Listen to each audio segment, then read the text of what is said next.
হোসেন বলতেছে মুরব্বী, উমর ফারুককে বলতেছে আমি একটা সিদ্ধান্ত নিয়েছি। আলী বলতেছে কি সিদ্ধান্ত? ওই সিদ্ধান্ত হলো আমি যে মেয়েকে বিয়ে করব তাকে 3টা প্রশ্ন করব। কয়টা? 3টা প্রশ্ন করব, উত্তর দিবার পারলে বিয়ে, নসেদ বিয়ে করব না। উমর ফারুক বলতেছে বাবা হোসেন তুমি কি 3টা প্রশ্ন করবা? হোসেন বলতেছে আমি যে মেয়েকে বিয়ে করব তার সামনেই শুধু প্রশ্ন আউট হবে, দুনিয়ার কোনো মানুষের কাছে আপনি প্রশ্ন আউট করবো না। ওমর ফারুক বলতেছে আলী কি প্রশ্ন করবে তুমি জানো? আলী বলতেছে জীবনের প্রথম শুনলাম। ওমর কয় আমিও জানি না, তুমিও শোনো নাই, তাহলে মেয়েটা কেমনে উত্তর দিবে? ওমর ফারুক মনটা ভার করে মেয়েটার দরজায় গিয়ে বলে মা আমার আব্দুল্লাহর সঙ্গে বিয়া বসলে মা, তোর জীবন বড় সুন্দর হবে। মেয়েটা বলতেছে খালি একটা বার বলেন আপনার আব্দুল্লাহ হোসেনের চাইতে ভালো? যদি আপনার আব্দুল্লাহ হোসেনের চাইতে ভালো হয় তাহলে আমার কোনো আপত্তি নাই। ওমর ফারুক বলতেছে হোসেনের চাইতে আব্দুল্লাহ কোনোদিন ভালো হবে না, কারণ রাসূল বলেছেন সাইদুস শাবাবি আহলুল জান্নাহ। হাসান হোসেন রাদিয়াল্লাহু তাআলা হুমা জান্নাত যুবকদের সর্দার হবে 2 জন, একটা হলো হাসান আর একজন হলো হোসাইন। মেয়েটা বলতেছে তাহলে হোসেন ছাড়া আপনার ছেলেকে বিয়ে করবো কেন? উমর ফারুক বলে মা তুই তো জানিস না হোসেন সেই মেয়েকে বিয়ে করবে যে মেয়েটা তার 3টা প্রশ্নের উত্তর দিবার পারবে, যে প্রশ্ন আমিও জানি না তার বাপও জীবনে শুনিনি, তার তুই উত্তর দিবার পারবি? মেয়েটা বলতেছে আমিরুল মুমিনিন হোসেন কি 3টা প্রশ্ন করবে আমি জানি না, তবে আমার ঈমান বলতেছে কেউ না পারলেও আমার আল্লাহ পারাবে। জোরে কারো সুবহানাল্লাহ। আপনারা বলেন তো আজকে কোরআনের মাহফিল থেকে আপনাদের ঈমান কি কয়? গোটা বাংলাদেশ ঘুরে ঘুরে ওয়াজ করতেছি, আমার বিশ্বাস আগামীতে সব জায়গা হলো শেষ, বাংলার মুসলমান দেখবে আল্লাহর কোরআনের বাংলাদেশ। জোরে কারো কথা ঠিক কি না? আমার বিশ্বাস ভারতের মুসলমানকে মালওয়ানের বাচ্চারা কিছুই করতে পারবে না। গুজাতুল হিন্দ নবীর হাদিস অনুযায়ী হিন্দু মুসলমান একটা যুদ্ধ হবে, গোটা ভারত ভাঙ্গা খান খান হবে, বাংলাদেশের মানচিত্র বড় হবে, মুসলমানের সংখ্যা বেড়ে যাবে। আমার বিশ্বাস ইহুদি গোটা পৃথিবী থেকে ধ্বংস হয়ে যাবে, গোটা ইসরায়েল মুসলমান দখল করে নিবে। জোরে করে কথা ঠিক না? ওদের অ্যাটম বোমা আমাদের জাতির পিতা ইব্রাহিমের জন্য নমরুদের আগুন যেমন শান্তির বাগান হয়ে গেছে, ওদের বোমা মুসলমানের জন্য মিষ্টি বাংবি তরমুজ হবে। জোরে কোন কথা ঠিক না? ওরা বোমা মারবে কিন্তু ফুটবে না। কিন্তু আমাদের ঈমান যতদিন দুর্বল থাকবে ততদিন কাফেরদের হাতে আমাকে পিটন খাওয়া লাগবে। মেয়েটা বলতেছে হোসেন কি 3টা প্রশ্ন করবে আমি জানি না, তবে আমার ঈমান বলতেছে আমি না পারলেও আমার আল্লাহ পারাবে। আপনারা বলেন তো আল্লাহর উপর যখন কেউ ভরসা করে অমাইয়া তাওয়াক্কাল আলাল্লাহি ফাহুয়া হাসবুহু, যে আল্লাহর প্রতি ভরসা করে আল্লাহ বলেছে আমি তখন তার জন্য যথেষ্ট হয়ে যাই। সুবহানাল্লাহ বলেন। উমর ফারুক এক দৌড়ে চলে আইছে, এক দৌড়ে আশা বলতেছে আলী, আলী বলতেছে আমিরুল মুমিনিন এখনই মন খারাপ করে গেলেন, আবার দৌড়াইলেন তারিখ করবার আছে। হোসেন বলে কিসের তারিখ? উমর ফারুক বলতেছে তুমি যে 3টা প্রশ্ন করবা তার উত্তর দিবার পারবে কি পারবে না তারি তারি। আলী বলতেছে যে প্রশ্ন আপনি জীবনে শুনে জানেন না আমি শুনিনি, আর সেই প্রশ্নের উত্তর ওই মেয়েটা কেমনে দিবে? উমর ফারুক বলে আলী রে মেয়েটা এমন কথা বলেছে যেই কথা শোনার পর থেকে আমার বিশ্বাস মেয়েটার সঙ্গে আমার আল্লাহ আছে। জোরে খান সুবহানাল্লাহ। আপনারা বলেন তো ঈমানদারের সাথে কে আছে? ওহুয়া মাকুম আইনা মা কুনতুম। আল্লাহ বলে ঈমানদার আছে যেখানে, আমি আল্লাহ আছি সেখানে। জোরে খান সুবহানাল্লাহ। নির্দিষ্ট তারিখ মোতাবেক একটু মনোযোগ দিয়ে শুনবেন আমার মায়েরা যারা পর্দার অন্তরালে, একটু মনোযোগ দেন মা। নির্দিষ্ট তারিখ মোতাবেক ডান পাশে হযরত উমর বসে গেছে, বাম পাশে হযরত আলী, আর মা স্থানে বসেছে হোসাইন। বসার সাইজটা কি খেয়াল করছেন? ডান পাশে যিনি বসেছে তার নাম কি? একটু কথা বলেন, তার নাম কি? উমর। যেরকম তার নাম কি? আর বাম পাশে যিনি বসেছেন তার নাম হলো হযরত আলী, আর মাঝখানে যিনি বসেছেন তার নাম হলো হযরত হোসাইন। এখন সামনে একটা চাদর দেওয়া হয়েছে, এই ছেলেরা যুবকেরা খেয়াল করো, সামনে একটা চাদর দেওয়া হয়েছে, চাদরের ওই পারে ওই মেয়েটাকে বসতে দেওয়া হয়েছে। এখন আপনাদের কাছে আমার প্রশ্ন হলো সামনে চাদর দেওয়ার কারণ কি? সবাই এক বাক্যে বলেন কারণ কি? পর্দা।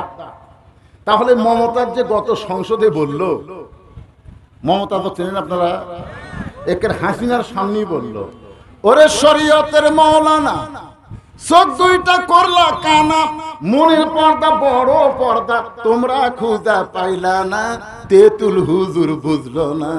আহমদ শফি বাংলাদেশের শ্রেষ্ঠ আলেমকে এই 2 টাকার মমতাজ সংসদের মধ্যে তেতুল হুজুর করছে। জোরে কারণ কি হুজুর কথা কয় না করে, কি কইছে ও শরীয়তের মাওলানা, চোখ দুইটা করলা কানা, মনের পর্দা বড় পর্দা, তোমরা খুঁজা পাইলা না। আপনার বলেন তো, মনের পর্দা যদি বড় পর্দা হয়, উমর ফারুকের মন ভালো না খারাপ? কথা বলতে তাই দেরি করবি, তার সমস্যা আছে। হোসেনের মন ভালো না খারাপ? আলীর মন ভালো না খারাপ? তাহলে সামনে চাদর দিয়ে কি বুঝাইলেন? মনের পর্দা পর্দা নয়, পর্দা হলো আল্লাহর আইন। মাইক আর ভাইকে আমি বলবো, কে মাইক সিয়ান করে, হ্যাঁ কে মাইকের সাউন্ড মোটা করে দেওয়া যায় নাই? এতখানি হারমোনিয়াম টানিস তোরা, ইকো টিকো থাকলে বন্ধ করে দিত বাবা, ইকো টিকো সব বন্ধ করে দিত। খালি সিয়ান করে কানত লাগে, এটি কোনো হরণ দিচ্ছে নাকি? কানত আছে মারতেছে বাড়ি, টানি তুলবার দিচ্ছে, কথার একটা টান তুলবার, টানি তুলবার দিচ্ছে না। এই গরমের মধ্যে আমার সামান্য ফ্যান, যখন কারেন্ট গেল সামান্য ফ্যান বন্ধ হওয়াতে আমি বুঝতে পারছি কি গরমে আপনার বসে আছে। আল্লাহ, আজকে তোমার কোরআনের মাহফিলে ওয়াজ শুনতে এসে যাদের শরীরগুলো ঘামে যাচ্ছে, আল্লাহ ওই ঘামওয়ালা শরীরের জন্য জাহান্নামের আগুনকে হারাম করে দাও। জোরে বল আল্লাহুম্মা আমিন। আল্লাহ পারে কি পারে না? জোরে কোন পারে কি পারে না? সবার বাড়িতে কারেন্ট, সবার বাড়িতে ফ্যান, ফ্যানের বাতাস না খায়া তোমার কোরআনের পাগল হয়ে যারা ওয়াজ শুনতেছে। আল্লাহ আল্লাহ, যে যুবকেরা কষ্ট করে মেহনত করে এই বৈশাখ মাস, যেই মাসে ওয়াজের কোন এলাকায় আমার একটা দুর্নাম আছে, আমি আসলি পানি হয়, কথা ঠিক কিনা? আল্লাহ আজকের সেই দুর্নামের মধ্যে হাত ফেলে দিও না আল্লাহ। আজকে যদি পানি হয়, এলাকার লোক বলবে রে বৃষ্টি বক্তা, আমাকে দাওয়াতি দিবি না। আপনার তো বসে আছেন, আমি দেখ দোয়া করে স্যার, কত কষ্ট নিয়ে আপনার বসে আছেন, আর মাইকের সাউন্ড টানি দেওয়া যাচ্ছে, টান দিলে চঞ্চন করে উঠতেছে। কি বিরক্ত হচ্ছেন? একটু মনোযোগ দিয়ে শুনবেন। মনের পর্দা পর্দা না, পর্দা হলো কার আইন? আরো ধরে কন, আল্লাহর আইন হলো পর্দা। এখন উমর ফারুক বলতেছে, বাবা হোসাইন, তুমি যে 3টা প্রশ্ন করবা, এখন প্রশ্ন শুরু করে দাও। সঙ্গে সঙ্গে হোসেন দাঁড়িয়ে বললেন, রে মেয়ে, তুমি একলা একলা বসে আছো, তাই বলে মনে করো না তুমি একলা হয়ে গেছো, বরং আমি হোসাইন বড় একা, আমি হোসাইন বড় একা। উমর ফারুক বললেন, বাবা তোমার কি মাথা ঠিক আছে? তোমার ডান পাশে আমি বসে আছি, বাম পাশে তোমার বাপ বসে আছে, তুমি কেমনে একলা হলে? হোসেন বলতেছে, রে মেয়ে, তুমি একা একা বসে আছো, তাই বলে মনে করো না তুমি একলা হয়ে গেছো। আমার 2 জন মহামানব দেহ নিয়ে আমার 2 ধারে বসে আছে, কিন্তু মনে মনে কিন্তু তোমারই পক্ষ নিয়েছে। জোরে কোন কথা ঠিক কিনা? আপনারা বলেন তো, এর আগে যে 3টা নির্বাচন হলো, এই নির্বাচনে নির্বাচন কমিশনার মনে মনে কার পক্ষে ছিল? কথা কয় না। দেহ নিয়ে বসে আছে নির্বাচন কমিশনের চেয়ারে, জনগণকে বুঝাইছে আমি নিরপেক্ষ, আমি কারো পক্ষে না, কিন্তু মনে মনে হাসিনার পক্ষে দেওয়ার কারণে দেখবেন এক এক সময় এক একটা ভোটের ডিক্লার দিছে। জোরে কার কথা ঠিক কিনা? আর এর আগে তো 18 সালে দিনের ভোট রাতে হচ্ছে, আর 24 সালে ড্যামি নির্বাচন। এই নির্বাচনে আপনাদের এলাকায় যিনি এমপি হয়েছিল, তিনি একটা হিন্দু। জোরে কোন কথা ঠিক কিনা? আমার মাথার চড় দিয়ে আমি কইলাম, কে রে, বদলগাছি মহাদেবপুর কি মুসলমান নাই? মুসলমান থাকতে হিন্দু এমপি হলো। এই হিন্দু এমপি হওয়ার সাথে সাথেই আমার কাছে মোবাইল গেল, আমি যতদিন এমপি থাকবো আপনি যেন এই 2 থানাতে ঢোকেন না। সেলিম তো আমাকে 4 বছর আটকা ছিল, কিন্তু ই তো আরো রে বাবা, আমার ওয়াজ আছে, অমাইয়াবতাগি গয়রাল ইসলামা দীনান ফালা ইউকবালা মিনহু। আল্লাহ কোরআনে বলেছেন, ইসলাম ছাড়া অন্য কোনো ধর্ম কেউ যদি গ্রহণ করে, আল্লাহ বলেছেন কখনোই তা কবুল করা হবে না। আল্লাহর কাছে একমাত্র কবুলযোগ্য ধর্মের নাম কি? সবাই জোরে বলেন, নাম কি? ধর্মের মালিক কে? আল্লাহ যদি বলে ইসলাম আমার পছন্দ, তো তোরা হিন্দু বৌদ্ধ খ্রিস্টান হয়ে খাওয়া আসা। এই ওয়াজ করছি, ওই গরম হয়ে গেছে। তুই গরম হলে বাংলাদেশ তার ছোট না, 2 থানা বন্ধ হলে কত থানা পড়ে আছে। জোরে কর কথা ঠিক কিনা? আসেন একটু মহব্বত দিয়ে কথাগুলো শুনবেন। মান তাসাব্বা বিকওমিন ফাহুয়া মিনহুম।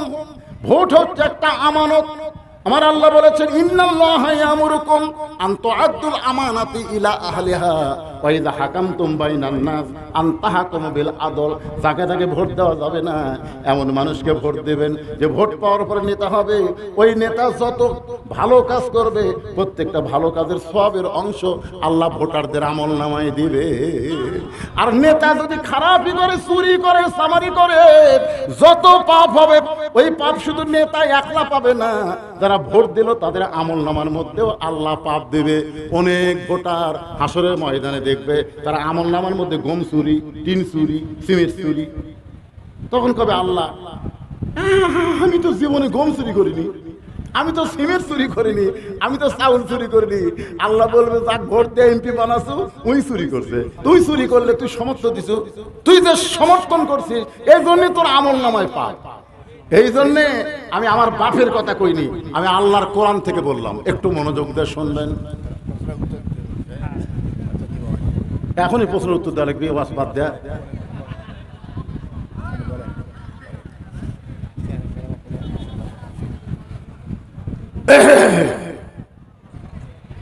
ওমর ফারুক বলে, বাবা হোসেন এবার তুমি প্রশ্ন শুরু করে দাও, খুব গুরুত্বপূর্ণ।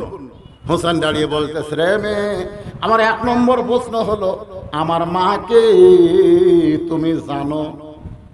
যেই প্রশ্ন করছে আমার মাকে তুমি জানো, হযরত আলী চমকে উঠছে। কে চমকে উঠছে? হযরত আলী চমকে উঠছে। আলী চমকে ওঠার কারণ কি জানেন? কেন আমি ছেলের সাথে আছি, আর ছেলে আমার কথা না কইয়া আর মায়ের কথা পাই কেন? বাবা আনন্দে মাতিয়া সাগরে ভাসাইয়া সেই যে চইলা যায় খবর লয় না, মাজন ধরিয়া উদরে কত কষ্ট করে, 10 মাস পরে পায় প্রসবের বেদনা, এমন দরদি ভাবে কেউ হবে না আমার মা গো। আপনি কেমন ছেলে, ভালো ছেলে না খারাপ ছেলে, এটা প্রমাণ হবে বাপের দ্বারা না মায়ের দ্বারা। ধরে কোন কথা ঠিক কিনা? এই দেখেন যে ছেলেরা ওই যে পাঁচির উপর ঘুরতেছে, দৌড়াদৌড়ি করতেছে, 2-1টা ছেলে আমাকে আবার টার্গেট লাইট মারছে, আপনারা খেয়াল করেনি? ওই থেকে টার্গেট লাইট মারছে। আচ্ছা, ওই দেখো টার্গেট লাইট মারলো, ওরা দৌড়াদৌড়ি করতেছে, এগুলো কি ছেলের দোষ? দোষ হলো ওর মায়ের। হ্যাঁ, আর মা এক পেটত দিয়ে গোটা পাড়া ঘুরিছে, ওই পেটের মধ্যেই ঘুরুনি ব্যারাম পাচ্ছে। ওই বাইরে এসে কোরআনের মাহফিলে বসতে পারবে না, ওই রাস্তা দেখলে ঘুর ঘুর করে ঘুরবি। জোরে কোন কথা ঠিক কিনা? হ্যাঁ, কারণ একজন খ্রিস্টান নেপোলিয়ন বলেছে, ভালো একটা সন্তান যদি চাও, ভালো একটা মায়ের দরকার। মা যদি ভালো হয়, সন্তান আল্লাহর ওলি হয়। জোরে কোন ঠিক কিনা? হ্যাঁ, এই কারণে হোসেন বলেছে, রে মেয়ে, আমার মাকে তুমি জানো? সঙ্গে সঙ্গে পর্দার ওপার থেকে মেয়েটা বলতে, হোসেন আমি আপনার মাকে চিনি। হোসেন প্রশ্ন করেছে, আমার মাকে তুমি জানো? আর মেয়েটা উত্তর দিয়েছে, আমি চিনি। যেই কথা আমি চিনি, উমর ফারুক জিব্বাত কামড়। হযরত আলী চোখ দিয়ে দর দর করে পানি পড়তেছে। উমর ফারুক জিব্বাত কামড় দেওয়ার কারণ হলো প্রথম প্রশ্নে আউট। 3টার তো উত্তর দেওয়া দূরের কথা, 1 নম্বরে আউট হয়ে গেল। কারণ প্রশ্ন করছে, আমার মাকে জানো? আর আমি চিনি। আর আলীর চোখ দিয়ে পানি পড়ার কারণ কি জানেন? যে আমি স্বামী হইয়াও হোসেনের মাকে পুরোপুরি চিনবার পারিনি, আর তুই আমার বউকে হোসেনের মারে কেমনি চিনবি? কারণ হোসেনের মা চিনার কোনো নারী না। দুনিয়ার মধ্যে সবচাইতে পর্দানিশী নারীর নাম হলো ফাতেমা। ধরে কোন কথা ঠিক কিনা? আপনার বলেন তো, ফাতেমা চিনে এমন কোন লোক আছে? ফাতেমা মেয়েদের সঙ্গেও কোনোদিন দেখা করেনি। এই জন্যই করেনি, মেয়েরা বাহিরে এসে কোনো পুরুষকে যদি বলে দেয় ফাতেমার চোখের সাইজ এরকম, ফাতেমার মুখের সাইজ এরকম, ফাতেমার গায়ের রং এরকম, সেই জন্য মা ফাতেমা পুরুষ তো দূরের কথা, কোন নারীদের সঙ্গেও কোনোদিন দেখা করেনি। জোরে কোন সুবহানাল্লাহ। আপনারা সকলেই জানেন, আমরা যারা হজ করছি, মুরব্বিও করছে, আমিও করছি, জান্নাতুল বাকির মধ্যে যখন আমরা কবর জিয়ারত করতেছিলাম, ওই সময় একটা এরিয়ার দিকে যেই গেছি, পুলিশ আমাদের যায় বলতেছে, মান্নু মান্নু কুল্লু হারাম। অধিকার জবাব দিল। আমি পরে এসে মদিনার একজন মুরব্বীর কাছে জানতে চাইলাম, মুরব্বী আমরা কবর জিয়ারত করতে করতে ওদিকে যাওয়ার চাইলাম, জবাব দিল না কেন? মুরব্বী চোখের পানিয়ে বলতেছে, হুজুর আপনি জানেন না, ওই পাশের কোন এক জায়গায়, ওই পাশের কোন এক জায়গায় ঘুমিয়ে আছে নবীর কলিজার টুকরা মেয়ে ফাতেমা। গভীর রাত্রে হযরত আলী ফাতেমাকে দাফন করার পরে আল্লাহর কাছে বলতেছে, আল্লাহ তোমার পর্দানিশী আমার বিবি গভীর রাত্রে মৃত্যুবরণ করলো, গভীর রাত্রে থেকে দাফন করে তোমার কাছে কান্দি, আল্লাহ ফাতেমা রে তুমি কবুল করে নাও। এ দোয়া করার পরে তাকায় দেখে সামনে কয়েকটা কবর আছে, পুরাতন কবর, এই মাত্র নতুন কবর ফাতেমার নাই। আলী চিন্তায় পড়ে গেল, এখনই ফাতেমার কবর দিলাম, সেই কবরটা গেল কোন জায়গায়? গোটা জান্নাতুল বাকি দৌড়ায় কান্দের বলে ফাতেমার কবর, এখনই কবর দিলাম, সেই কবর কোথায়? কে যেন বলে আলী রে, ফাতেমা পর্দানিশী, আমি আল্লাহ জোহরা ডিগ্রি দিয়া ফাতেমার কবরটাকে কিয়ামত পর্যন্ত পর্দা করে দিয়েছি। যেই ফাতেমার কবর পর্দা হয়, আর সেই ফাতেমাকে বলতেছে আমি চিনি। অনেক সময় হয়ে গেছে, মেয়েটা বলে হোসাইন আপনি প্রশ্ন করলেন, আমি উত্তর দিলাম, হলো কি হলো না? 3 বিচারকের 1 বিচারক কথা কন না। ওমর ফারুক দাঁড়িয়ে বলছে, এই মেয়ে, হোসেন কি প্রশ্ন করেছে আর তুমি কি উত্তর দিছো? হোসেন প্রশ্ন করেছে আর মাকে তুমি জানো? তুমি বলবা তোমার মা নবীর মেয়ে, তোমার মা নবীর ছোট মেয়ে, তোমার মা আলীর স্ত্রী, এইগুলা না বলে তুমি বলতেছ আমি চিনি। সঙ্গে সঙ্গে মেয়েটা বলতে, হোসাইন আপনার মায়ের চোখের ভুরু জোড়া ছিল, আপনার মায়ের বাম গালে তিল ছিল, লাল একটা দাগ ছিল। সঙ্গে সঙ্গে আলী দাঁড়িয়ে বলে, মা যা বলছিস বলছিস মা, আর বলিস না, কারণ আমাদের 3 জনের মধ্যে একজন পরপুরুষ আছে। আপনারা বলেন তো 3 জনের মধ্যে একজন পরপুরুষ, তার নাম কি? মা যা বলছিস বলছিস, আর বলিস না, তুই কেমনে বলিস মা? হোসেন মায়ের চোখের ভুরু জোড়া ছিল, আমি বলতে পারি, কারণ আমি তার স্বামী। আল্লাহ রাসূল বলেছেন, কোন স্বামী যদি বিবির চোখের 2 ভুরুর মাঝখানে একটা চুমা দেয়, তার আমল নামায় আল্লাহ খুশি হয়ে একটা ওমরা হজের সওয়াব দেয়। আপনাদের কাউকে যদি বলি, কে ভাই আপনার বইয়ের চোখের ভুরু কিরকম, তখন আপনি কবেন আমি তো খেয়াল করিনি। বারা 30 বছর আগে বিয়ে করছিস, এখন পর্যন্ত ভুরু দেখিসনি, তার মানে কোনোদিন চুমা খায়নি। কি বললাম, এই যে চোখের যে ভুরু নাই, হাসির কথা না রে বাবা, এটা হালাল কথা, হালাল। এটা কি প্রেমিকার কপালে চুমা খাওয়ার কথা বলতেছি? নিজের বইয়ের কপালে এতে 2 ভুরু আছে, এই 2 ভুরুর মাঝখানে একটা চুমা খাবেন, একটু শব্দ করে চুমা খাবেন, আল্লাহ তাআলা আপনার আমল নামায় একটা ওমরা হজের সওয়াব দিবে। এখন এই আমল যদি করবার চান, মেয়েরা তো খালি মুখ বেঁকা টেকা করতেছে যে হুজুর কি এক আমল দিলেন, এরা যে বিড়ি খাওয়া খায়, এরকে মুখ কপালের কাছে আসলে তো আমার বমি হয়ে যাবে হুজুর। এরকম অনেক পুরুষ মানুষ আছে বুঝলেন, ওরকে কাপড়ও দুর্গন্ধ, এরকে একটা বিড়ি খাওয়ার কারণে কাপড়ও গন্ধ হয়, কি হয় না? তখন ওরা যে বালিশে ঘুম পাড়ে, বালিশ গন্ধ, খেতা গন্ধ, সব গন্ধ। হায় হায়, যদি এই জায়গার চুমা খাওয়ার চাইতে কি হবে? এই জন্য আমি বলবো, মা হাত ধরে হোক, পাও ধরে হোক, আপনার স্বামীকে আপনি বিড়ি সিগারেট খাওয়ানো বন্ধ করেন, যেভাবেই হোক। আল্লাহর বান্দা একটু মনোযোগ দিয়ে শুনবেন। আলী বলতেছেন, মা হোসেন মায়ের বাম গালে একটা তিল ছিল, থুতনির তলে লাল একটা দাগ ছিল, তুই কেমনে বললি মা, তুই কেমনে বললি? মেয়েটা বলতেছে, মুরব্বী ওই রোমের জেলখানার মধ্যে যখন বন্দি ছিলাম, সকালবেলা আমাকে 3টা করে চাবুক মারতো, বিকালে 3টা করে চাবুক মারতো। এই চাবুক মারতে মারতে এক সময় আমি বেহুশ হয়ে পড়ে গেলাম। ওই বেহুশ অবস্থা আমি দেখতে পাই আমার শিওরের পাশে নূরের একটা পুতুলি বসে বসে কাঁদতেছে। আমি মনে করলাম জান্নাতের হুরি, বেহেশতের পরী, কে গো এমন করে আমার শিওরের পাশে কাঁদতেছেন। আমার মাথায় হাত দেয়, বলে আমি জান্নাতের হুরিও না, বেহেশতের পরীও না, আমি হলাম জগৎ বিখ্যাত মা ফাতেমা। ওই জান্নাতুল বাকি থেকে এই রোমের জেলখানায় তোমাকে সান্ত্বনা দিবার আইছি। এত কষ্টের পরেও তুমি ঈমানকে হারা হচ্ছ না, আল্লাহ তোমাকে জান্নাতের মালিকা বানায়া দিবে। হোসেন আমি সঙ্গে সঙ্গে আপনার মায়ের মুখের দিকে তাকাই, তাকাই দিকে চোখের ভুরু জোড়া দেখতে পাই, বাম গালে কালো একটা তিল দেখতে পাই, থুতনির তলে লাল একটা দাগ দেখেছি। সঙ্গে সঙ্গে হোসেন বলে, রে মেয়ে, 1 নম্বর প্রশ্নের উত্তর যেমন আশা করেছিলাম তার চাই তুমি 100 গুণ সুন্দর দিয়েছো। ওমর ফারুক বলতেছে, আলী ভাই আল্লাহ তাআলা আমার ঘটকালি কবুল করছে। হোসেন বলতেছে 99-এর মধ্যে কেবল 33 আছে। 3 প্রশ্নে উত্তর কমপ্লিট, একটার উত্তর দিবার পারছে, তাতে আপনার ঘটকালে আল্লাহ কবুল করছে। আরো 2টা প্রশ্নের উত্তর যদি দিবার পরে তাহলে মেয়েকে বিয়ে করব, নচেত আমি বিয়ে করব না। ওমর ফারুক বলে, হোসেন তাহলে তুমি 2 নম্বর প্রশ্ন করো। এবার হোসেন বলে, রে মেয়ে, আমার 2 নম্বর প্রশ্ন হলো 6 বছর বয়সে তুমি ঈমান গ্রহণ করলা। আমার প্রশ্ন হলো ঈমানটা তুমি পাইলা কেমনে?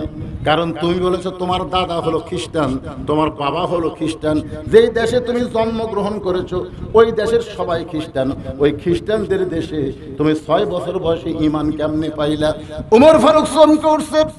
এই মেয়েটা যখন আমাকে বলল আমি 6 বছর বয়সে ঈমান গ্রহণ করেছি, 12 বছর ঈমানের পরীক্ষা দিয়েছি, আমি ওমর যেই প্রশ্ন মেয়েটাকে করতে পারি নাই সেই প্রশ্ন করেছে হোসাইন।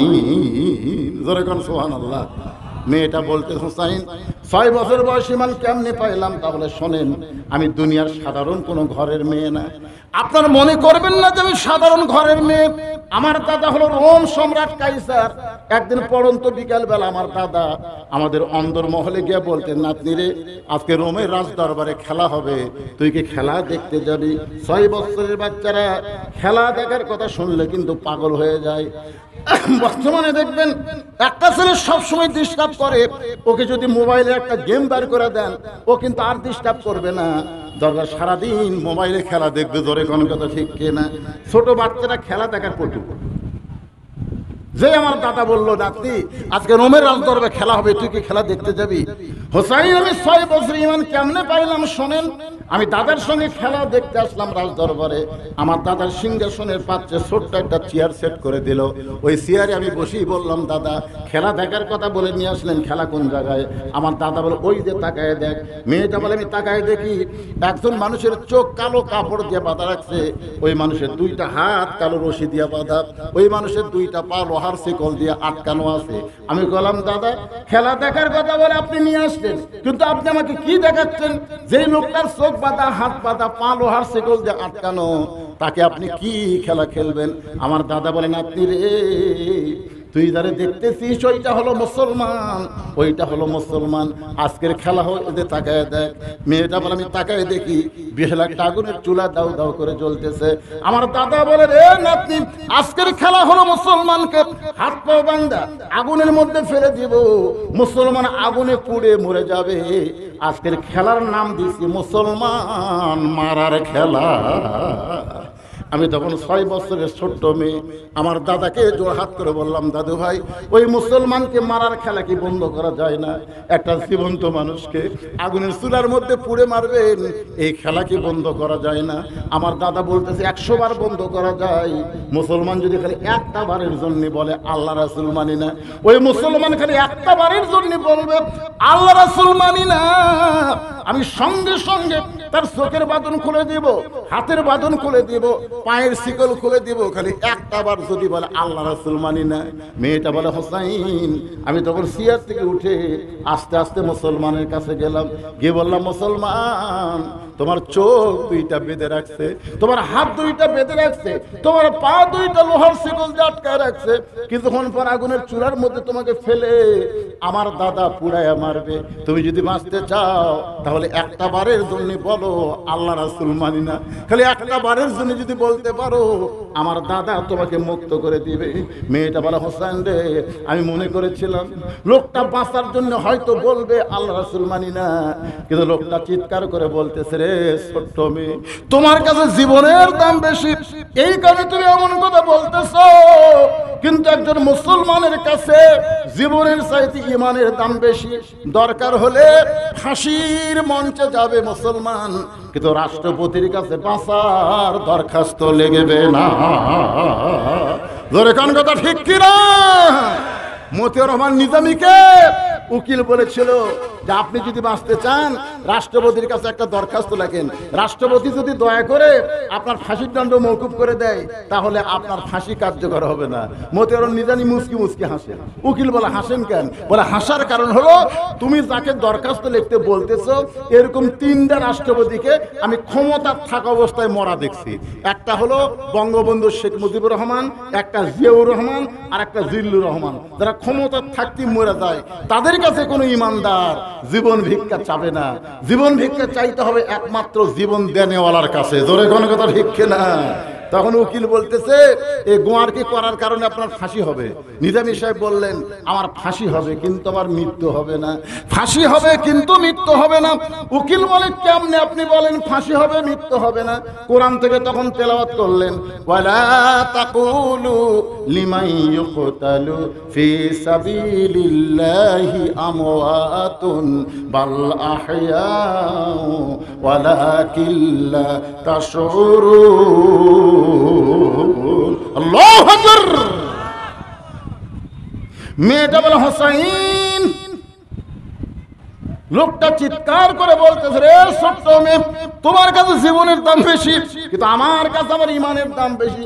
দরকার হলে আগুনের চুলার মধ্যে ফেলে দিবে কিন্তু একটা মুহূর্তের জন্য আল্লাহ রাসূল আমি ছাড়বো। আমার দাদা চিৎকার করে বলতে এই আর দেরি করিস না, ওই মুসলমানকে হাত পা বাঁধা অবস্থায় নিয়ে এসে আগুনের চুলার মধ্যে ফেলে দাও। আমি মনে করছিলাম মুসলমান হয়তো আগুনের চুলার কথা শুনে আটকে উঠবে, হয়তো চিৎকার করে বলবে বাঁচতে চাই বাঁচতে চাই, কিন্তু আমি তাকাই দেখি মুসলমান বীরের মতন আগুনের চুলার দিকে হেঁটে হেঁটে যাচ্ছে। জোরে কোন সুবহানাল্লাহ। আমি দাদাকে বললাম দাদা ছোট্ট মানুষ তো, এই মরা খেলা আমি দেখবো না, আমাকে ছেড়ে দেন। আমার দাদা বলে না তোকে খেলা দেখার জন্য নিয়ে আইছি, দেখাই লাগবে।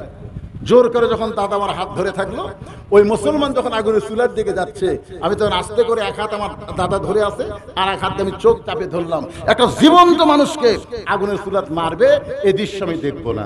আমি যখন চোখ বন্ধ করেছি হঠাৎ একটা মধুর বাণী আমার কানের মধ্যে ঢুকতেছে। সেই বাণীটা হলো লা ইলাহা ইল্লাল্লাহু মুহাম্মাদুর রাসূলুল্লাহ। মেয়েটা বলে হোসাইন, মুসলমান আগুনের চুলার মধ্যে যাওয়ার সময় ওই কলিমা যখন তেলাওয়াত করেছে, কলিমা আমার কানের মধ্যে দিয়া আমার কলিজার মধ্যে ঢুকে গেছে। আমি তখন দেখতে পাই ওই মুসলমানের দেহ খাঁচা আগুনের চুলার মধ্যে পড়েছে আর খাঁচার ভিতরের পাখি কে যেন ধরে সবুজ রঙের একটা বাগানে উড়ে যায়। আমি 6 বছরের ছোট্ট মেয়ে দেখলাম যে মুসলমানের দেহ নামক খাঁচা, খাঁচা খাঁচা বোঝেন না? মন তুই রইলি খাঁচার আসে, খাঁচা যে তোর কাঁচা বাসে, কোন দিন খাঁচা পড়বে খসে, কোন দিন খাঁচা পড়বে খসে, জ্ঞানী গুণী কয় খাঁচার ভিতর ওয়াসিন পাখি কেমনে আসে যায়। আমি নিজের চোখে দেখতে পেলাম, চোখ বন্ধ, তারপর আল্লাহ অন্তরের চক্ষুতে দেখাইছে যে মুসলমানের দেহ পড়ছে আগুনের চুলায়, কিন্তু খাঁচার পাখিটা ধরে নিয়ে গেল সবুজ রঙের বাগানে উড়াল দিয়ে যখন চলে যায়। আমি তখন জোরে একটা হেঁচকা দিলাম। এতক্ষণ আমার হাত ধরেছিল, আমি তখন বেঈমান ছিলাম, কিন্তু ওই যে মুসলমানের ইমান আমার কলিজায় ঢোকার কারণে ইমানের একটা শক্তি আছে না নাই, যেই হাত ঢাকি দিলাম দাদার হাত থেকে হাত খুলে আমি এক দৌড়ে বাড়ির মধ্যে গিয়া আমার মায়ের সামনে বললাম লা ইলাহা ইল্লাল্লাহ মুহাম্মদ রাসূলুল্লাহ। আমার মা কয় তুই না দাদার সাথে খেলা দেখবার গেলি, এই খেলা দেখবার যে মুসলমানের কলমা কোথায় পাইলি, এই কলমা ছাইড়া দে, তোর দাদা যদি জানতে পারে, তোর বাপ যদি জানতে পারে তোকে মাইরা ফেলবে। আমি তখন বললাম মা এ কলমাওয়ালারা কোনোদিন মরে না। আপনার কি মনে করতেছেন আপনার মরবেন? কি বলেন কবরে যা কি বলেন, মিনহা খালাকনাকুম অফিহা নুইদুকুম অমিনহা নুখরিজুকুম তারাতান উখরা। কি মনে হচ্ছে আপনি কবরে যা থাকতে পারবেন? আরে পাগলা, কবরে আমাদের দেহ থাকবে আর আমাদের ভিতরের পাখিটা ইল্লিন নামক জান্নাতের বাগানে। জোরে কান সুবহানাল্লাহ। আজকে যে আপনাদের এই যে বদলগাছির থানার ওসি সাহেব আসলো আমার সঙ্গে দেখা করতে, এইরকম ওসি আমি কোনোদিন দেখিনি। আসার সাথে সাথে আমার পায়ে হাত দিয়ে আমাকে সালাম করলো, সালাম করে বলতেছে হুজুর আমার জন্য দোয়া করবেন, হুজুর আমার জন্য দোয়া করবেন। উনি একটা মারাত্মক কথা বললেন, জোনার বাবা 15 সালে হজ করবার যায় দুনিয়া থেকে বিদায় নিয়ে চলে গেছে। যার বাবা হজ করতে গিয়ে মারা যায় তারই সন্তান ওসি হয়েছে আপনাদের বদলগাছি থানায়। ওসিরা মাওলানাদের পাও হাত দিবি, এরকম গ্রেফতার করার জন্য খালি ইস্যু খুঁজবি। তোর কোন কথা ঠিক কিনা? তদন্ত ওসি পাইছিল, উনি অত্যন্ত একজন ভালো মানুষ মাশাআল্লাহ। বদলগাছি থানার ওসি এবং তদন্ত ওসি দুইজনের ব্যবহার দেখে আমাকে গাড়িতে উঠে দিয়ে তারপরে ওনারা খাইতে গেল। আমি বললাম ভাই আপনারা খাকে না, হুজুর আপনার গাড়ি তুলে দেবো। গাড়ি ওঠার পরে গাড়ির দরজা বন্ধ করে যতক্ষণ গাড়ি না ছাড়ছে ততক্ষণ তারা দাঁড়িয়েছিল। আল্লাহ বলেছে হুজুর আমাদের জন্য একটু প্রাণ খুলে দোয়া করবেন। আমি বলবো এলা হাসিনার সময়ের ফ্যাসিস্ট ওসি না হয়ে মানবতার দরদি ওসি হিসেবে আল্লাহ তাদেরকে কবুল করুক। জোরে করে আমিন, আল্লাহুম্মা আমিন। একটু মনোযোগ দিয়ে শুনতে হবে। মুসলমান যারা তারা কোনোদিন মৃত্যুবরণ করে না। মেয়েটা বলে হোসাইন, আমার দাদার সামনে একজন মুসলমানকে হত্যা করার সময় ওই মুসলমানের কাছ থেকে ঈমান পেয়েছি। 6 বছর বয়সে এইভাবে ঈমানটা আল্লাহ আমাকে দান করেছে। সঙ্গে সঙ্গে হোসেন বলতেছে রে মেয়ে, 2 নম্বর প্রশ্নের উত্তর যেমন আশা করেছিলাম তার চাইতে 1000 গুণ তুমি সুন্দর দিয়েছো। ওমর ফারুক বলতেছে আলী ভাই আল্লাহ আমার ঘটকালি কবুল করছে। হোসেন বলতেছে 99 না পাইলে হবে না, আমাদেরও 99 লাগবে, 66 আমরা পায়া বসে আছি। জোরে কোন কথা ঠিক কি না? আর 33 নম্বর পালে আমরা বিনা হিসাবে জান্নাতি। জোরে কোন সুবহানাল্লাহ। আল্লাহর সামনে হিসাব দিয়ে কোন তো একটা লোক খাড়া কর হুজুর আমি আল্লাহ হিসাব দিয়ে জান্নাত চাই। কিছুদিন আগে এক লোক আমাকে বলতে হুজুর আল্লাহ কি জান্নাত দিবি না? আমি বললাম মুসলমান অবশ্যই আল্লাহ জান্নাত দিবি। কই না হয় 2-4 বছর জাহান্নাম খাটা লাগবে হুজুর, তারপরে কি জান্নাতের যেমন। আমি কইলাম পাগলা 2-4 বছর তুমি জাহান্নাম খেতে পারবে এই সাহস তোমার কে দিল? দুনিয়ার আগুনে 5 মিনিট হাত দিয়ে থাকো তো। আপনার বলেন দুনিয়ার যে আগুন আছে 5 মিনিট হাত দিয়ে থাকা পারবেন? পারবেন? দুনিয়ার আগুনের পাওয়ার বেশি না জাহান্নামের আগুনের পাওয়ার বেশি? জাহান্নামের আগুনকে 70 বার পানির মধ্যে চুবড়াইয়া পাওয়ার একেবারে কম করে তারপর আল্লাহ দুনিয়া দিছে।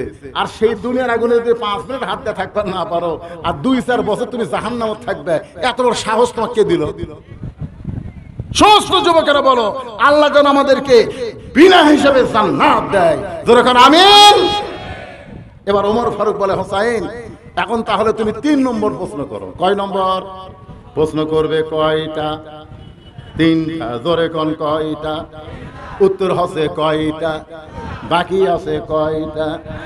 3 নম্বর প্রশ্ন হোসেন ডালে বলে রে মেয়ে আমার 3 নম্বর প্রশ্ন হলো বিবাহের পরে আমার সঙ্গী তোমার থাকতে হবে।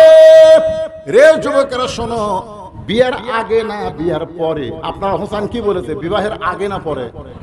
কি বলেছে? বিবাহের পরে। আমার সঙ্গী কিন্তু তোমার থাকা লাগবে। আচ্ছা বলেন তো বিয়ের পরে বউ কার সাথে থাকে? এ কথা কন না কেন, কার সাথে? তাহলে এরকম একটা প্রশ্ন, এটা একটা প্রশ্ন হলো। এই প্রশ্ন যে হোসেন করছে মেয়েটা কান্না শুরু করে দিছে। উমর ফারুক বলে মা 2টা কঠিন প্রশ্নের উত্তর তুমি দিয়ে দিলা, আর একটা সহজ প্রশ্ন করলো বিয়ার পরে আমার সঙ্গে থাকতে হবে, তুমি কবে আমি থাকবো? মেয়েটা বলতেছে আমিরুল মুমিনিন এরকম সহজ উত্তর দিলে হোসেন পছন্দ করবে। এরকম কথা সবাই বলতে পারে, তুমি আমার জীবন বলতে পারে না, বিয়ার আগে বলতে পারে না। মেয়েটার সাথে হোসেনের বিয়া হচ্ছে, কথা কান হচ্ছে হয়নি তো। এখন বিয়ার আগে তো বলতে পারে তুমি আমার জীবন, তোমার ছাড়া আমি বাঁচবো না। এ কথা বিয়ার আগে কোয়া যায়, বিয়ার পরে একটা স্বামীও বউ কয় না তুমি আমার জীবন। কথায় কথার থাপলা মারছাই। জোরে কোন কথা ঠিক ছিল? হোসেন কখনকার কথা বলেছে? বিয়ার পরে। মেয়েরা যখন ফোবায় কাঁদতেছে ওমর ফারুক বলে মা তাহলে কি 3 নম্বর প্রশ্নের উত্তর দেওয়ার পারবা না? এবার মেয়েটা বলে হোসাইন আপনি যে প্রশ্ন করেছেন তার উত্তর হলো আল্লাহর একজন মস্ত বড় পয়গম্বর ছিল, সে পঙ্গ পয়গম্বরের নাম হলো আইয়ুব নবী। কি বাজান কিছু হয়েছে আপনাকে? কি ক্লিয়ার?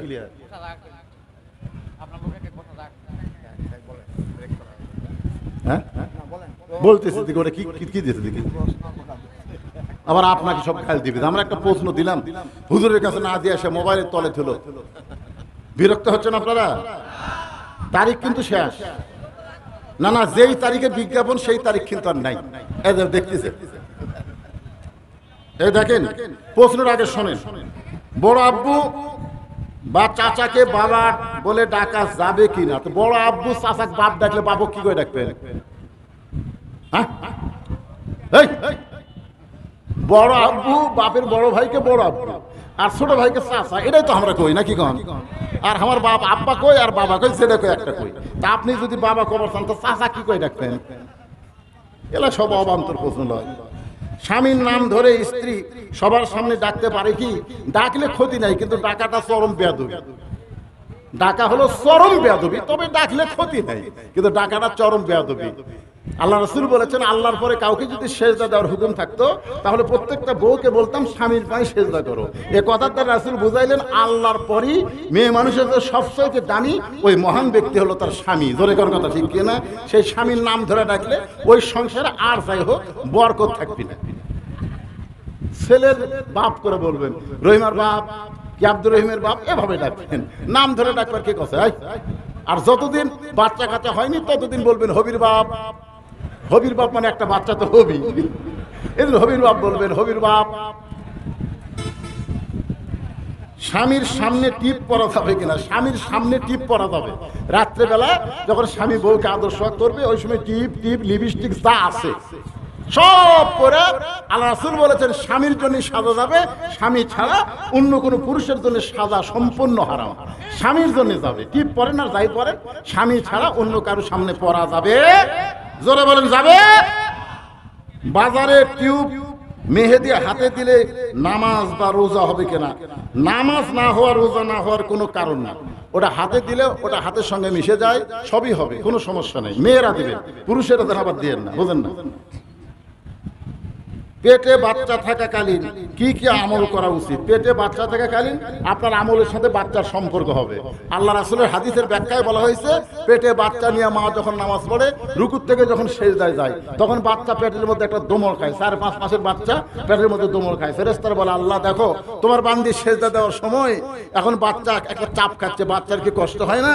আল্লাহ বলে, ফেরেশতা সাক্ষী থাকো, যেই মা পেটে বাচ্চা নিয়ে নামাজ পড়তেছে ওই মা শুধু নিজে একা নামাজ পড়তেছে না, পেটের বাচ্চাকেও নামাজের ট্রেনিং দিচ্ছে। ধরে কারণ সুবহানাল্লাহ। পেটে বাচ্চা নিয়ে মা যদি পর্দার মধ্যে থাকে ওই বাচ্চা পর্দানিশী হয়ে জন্ম নেয়। পেটে বাচ্চা নিয়ে মা যদি রমজান মাসে রোজা করে ওই বাচ্চা দুনিয়াতে রোজা ভাঙবে না, হোটেলের দরজাত কালো পর্দা দিয়ে ভিতরে কোনোদিন খাবে না। একজন মা ভালো ভালো আমল করবে, আমলের সাথে আল্লাহ পেটের বাচ্চার সম্পর্ক করে দেয়।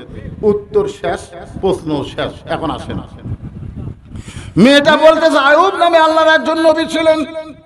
আইয়ুব নবী একজন বাদশা ছিলেন। বাদশা যখন ছিলেন তখন তার চাকর নৌকর প্রসাদ বাড়ি অনেক কিছুই ছিল, এমনকি অনেকগুলো বিবিও তার ছিল। আইয়ুব নবী একসঙ্গে অসুস্থ হয়ে গেল। অসুস্থতা এমন অসুস্থ, তার দেহের মধ্যে ঘা শুরু হলো, এমন ঘা হলো দেহের মধ্যে পচন শুরু হয়ে গেল। একটা জীবিত মানুষ যখন দেহ পচে যাচ্ছে তার দুর্গন্ধ হওয়ার কারণে একসময় আল্লাহ তাআলা আইয়ুব নবীর কাছ থেকে বাদশাহী কায়দা নিলেন। এই দুর্গন্ধ শরীরে হওয়ার কারণে চাকর নকর যারা ছিল তারা সবাই চলে গেল। এমনকি এই দেহের দুর্গন্ধ পোকা লাগার কারণে সমস্ত বিবি আইয়ুব নবীকে তালাক দিয়ে যখন চলে যায়, আইয়ুব নবী এত দুর্গন্ধ তাকে লোকালয় থেকে জঙ্গলের মধ্যে যখন ফেলে দিয়ে আসলো, ওই সময় একটা বিবি আইয়ুব নবীকে ছাড়ে না। সেই বিবিটার নাম হইল রহিমা। মেয়েটা বলতেছে, হোসাইন বিবি রহিমা যেমন বিবাহের পরে স্বামীর সঙ্গে ছিল, সুখের দিনেও ছিল, আবার দুঃখের দিনেও ছিল, শান্তির সময় ছিল, আবার বিপদের সময় ছিল, আমিও বিবাহের পরে আপনার সঙ্গে ওই রহিমার মতো থাকতে চাই। হোসেন বলতেছে, এই মেয়েকে বিবাহ করাতে আমার কোনো আপত্তি নাই।